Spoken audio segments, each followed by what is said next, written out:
Vijayawada university మంచి భవిష్యత్తు కోసం తెలుగు విద్యార్థులు ఇష్టపడే యూనివర్సిటీ. కాల్ 9059052378 9059052379. కృష్ణ కృష్ణ ఏమిటే సర్టిఫికెట్ దొరికింది కదా అని పట్టపగల కళ్ళగంటున్నావా? టైం 10 అయింది తెలుసా? అలాగా 12 కదా బావా. నీ బొంద. కోర్టుకు టైం అయింది, బయలుదేరదామా? అలాగే. గోపాలకృష్ణ సుజాతకు పెళ్లి కాలేదనడానికి సాక్ష్యాధారాలు దొరకకుండా చేశారు మా ప్రత్యర్థులు. కానీ దొరికింది యువర్ ఆనర్. సుజాత మగబిడ్డను ప్రసవించినప్పుడు ఆపరేషన్ అవసరమైతే గోపాలకృష్ణ గారు స్వయంగా తనే వచ్చి హాస్పిటల్లో సంతకం పెట్టారు. ఇదిగోండి.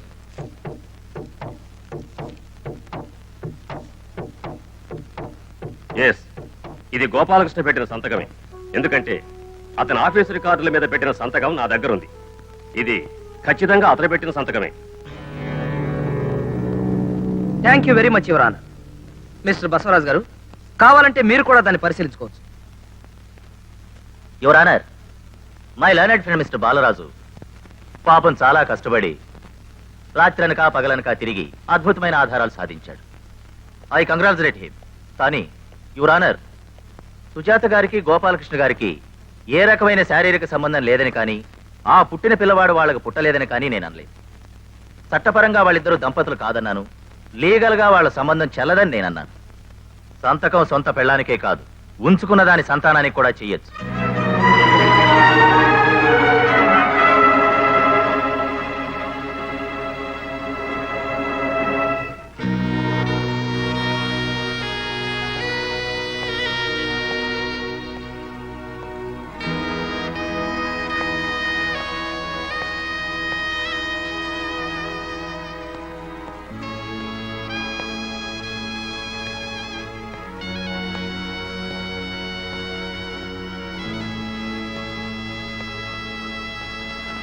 డోంట్ వరీ బావా.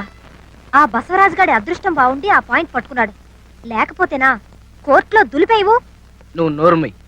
అతను అంత తేలిగ్గా అంచనా వేయకు. మనమే ఏదో ఐడియా ఆలోచించాలి.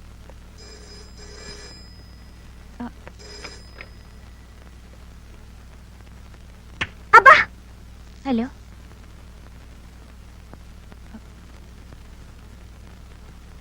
ఒక్క నిమిషం. బసవరాజు గారు. హలో, నమస్కారం అండి. ఏమిటయ్యా నమస్కారంలో నీరసం వినిపిస్తోంది? ఒంట్లో బాగుండలేదా? అబ్బే లేదండి, బానే ఉంది. సరే, సాయంత్రం ఒకసారి ఇంటికి వస్తావా? పార్టీ ఉంది అన్నట్టు. నీతో పాటు నీ క్లయింట్ సుజాత గారిని కూడా తీసుకురా.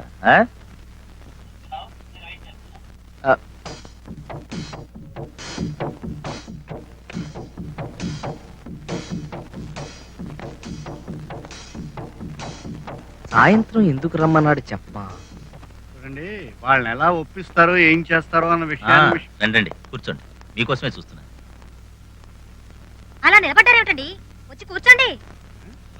ఎవరి పిల్ల? లేడీస్. ఎవరినండి? నన్నే, ఆ, పామర్తి కృష్ణకుమార్ని. మా బావా జి బాలరాజు గారి జూనియర్ ని. మన బాలరాజే. కోడల పిల్ల, చాలా నీరసంగా ఉన్నట్టున్నావు. అన్న వదినికి ఆస్తి పోతుందని బెంగేమో. కూడా ఇక్కడ మాట్లాడాల్సిన అవసరం లేదని నేను అనుకుంటున్నాను. నేను అదే అనుకుంటున్నాను. సి మిస్టర్ బాలరాజు, మిమ్మల్ని ఎందుకు పిలిపించామంటే ఈ గొడవ గోళ లేకుండా హాయిగా కాంప్రమైజ్ అవ్వమని చెప్పడానికి. ఈ అమ్మాయి ఇన్ఫర్మ్స్ ఎలాగూ చూసుకోలేదు. కాంప్రమైజ్ అయితే ఈవిడికి సరిపడేంత డబ్బు ఎలాగూ ముట్ట చెప్తారు. ఎందుకా మీరు పిలిపించింది? అసలే ఆకలి దంచేస్తుంది. మీరేదో పార్టీ ఇస్తామని ఫోన్ లో అన్నారు కదా, అదేదో ఇచ్చేస్తే త్వరగా పుచ్చుకుని వెళ్ళిపోతాం. అమ్మాయి చాలా ఫాస్ట్ గా ఉంది కదా డాడీ.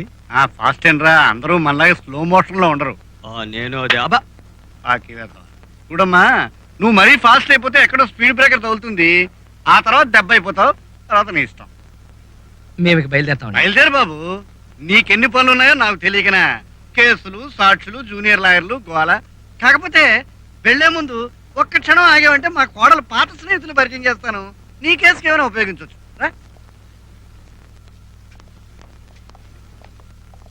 అమ్మాయి రావడం లేదా? అదిగో.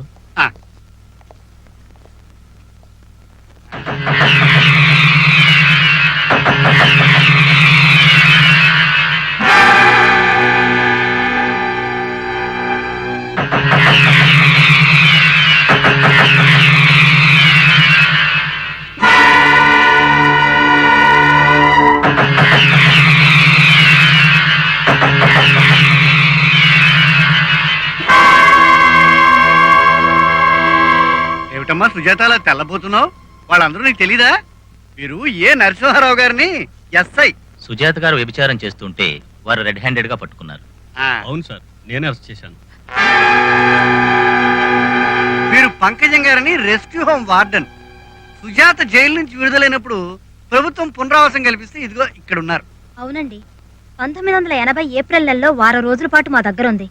తర్వాత గోడ దూకి పారిపోయింది. మళ్ళీ ఇప్పుడే కనిపించడం. ఇకపోతే వీరు డాక్టర్ ప్రభాకర్ రెడ్డి, సైకియాట్రిస్ట్. సుజాత గారు గాయపడ్డప్పుడు వీరే ఆవిడకి ట్రీట్మెంట్ ఇచ్చింది.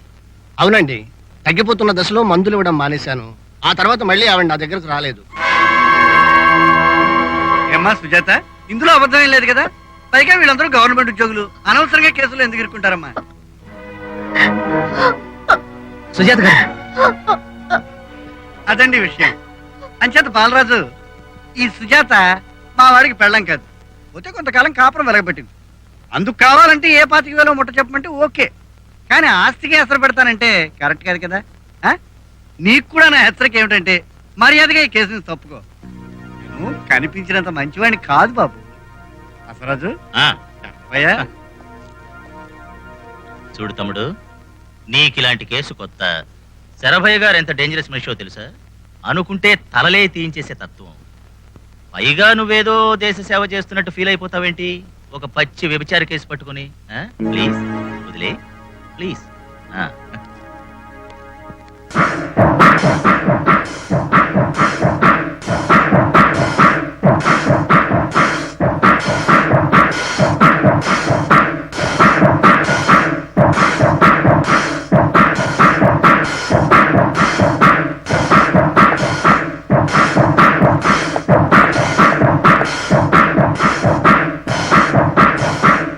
మీ మీద సానుభూతితోనూ జాలితోనూ అన్నిటికీ మించిన మీకున్న సంస్కారానికి ముచ్చటపడి ఈ కేసు ఒప్పుకున్నాను.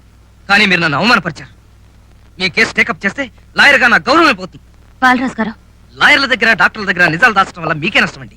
చిచి, అయినా ఎందుకండి ఈ నటన, హిపోక్రసీ, దొంగ కేసులు? ఎవరిని మోసం చేద్దామని? మీ మీద నా గౌరవం పోయింది సుజాత గారు. ఐఎమ్ సారీ, నేను ఈ కేసు టేకప్ చేయలేను. అయినా ప్రతి అడ్డమైన వాళ్ళు. చూడండి, ఈ కేసు చేయమని మిమ్మల్ని అర్థించగలనేమో కానీ ఆజ్ఞాపించలేను. నేను చెప్పేది కూడా కాస్త విని నిజానిజాలు మీరే నిర్ణయించండి. విన్న తర్వాత మీ అభిప్రాయం మారకపోతే మీరు కూడా వాళ్ళలాగే చేయని వెళ్ళిపోండి. కానీ వినండి ప్లీజ్, నేను చెప్పేది మాత్రం నిజం. నేను కానాథని, లిటిల్ ఫ్లవర్ కాన్వెంట్లో చదువుతూ పెరిగాను. నన్ను ఫాదర్ గేబ్రియల్ అత్యంత ప్రాణప్రదంగా చూసుకునేవారు.